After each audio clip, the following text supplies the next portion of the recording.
প্রিয় দর্শক, আসসালামু আলাইকুম ওয়া রাহমাতুল্লাহি ওয়া বারাকাতুহু। আমি লেখক কবি মোহাম্মদ শহীদুল ইসলাম আপনাদের মাঝে আমার নিজের লেখা কবিতা গজল গেয়ে শোনাচ্ছি, শুনুন।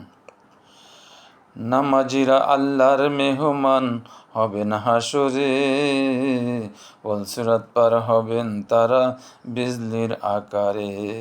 নামাজিরা আল্লাহর মেহমান হবে হাসরে, পুলসিরাত পার হবেন তারা বিজলির আকারে। হাসরেতে বলবেন খোদা, তোমরা আমায় করো সিজদা, সিজদা করির নূরের ঝলক জ্বলবে কপালে। নামাজিরা আল্লাহর মেহমান হবে হাসরে, নামাজিরা আল্লাহর মেহমান হবে হাসরে। দয়াল নবীর উম্মত যারা, নামাজ ছেড়ে দেয় না তারা। দয়াল নবীর উম্মত যারা, নামাজ ছেড়ে দেয় না তারা। নামাজ হইল মেরাজ শরীফ, নামাজ হইল মেরাজ শরীফ, বলছেন রাসূলে।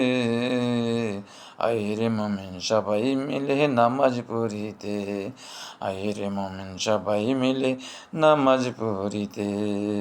জান্নাতের এই পোশাক পাবে নামাজ পড়িলে, জান্নাতের এই পোশাক পাবে নামাজ পড়িলে। নামাজিরা আল্লাহর মেহমান হবে হাসরে, পুলসিরাত পার হবে তারা বিজলির আকারে।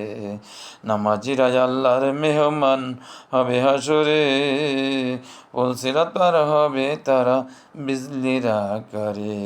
আল্লাহ হাফেজ। যদি আপনাদের ভালো লেগে থাকে, লাইক, কমেন্ট, শেয়ার এবং সাবস্ক্রাইব করে আমার পাশে থাকুন এবং সুন্দর সুন্দর গজল লেখার সুযোগ করে দিন।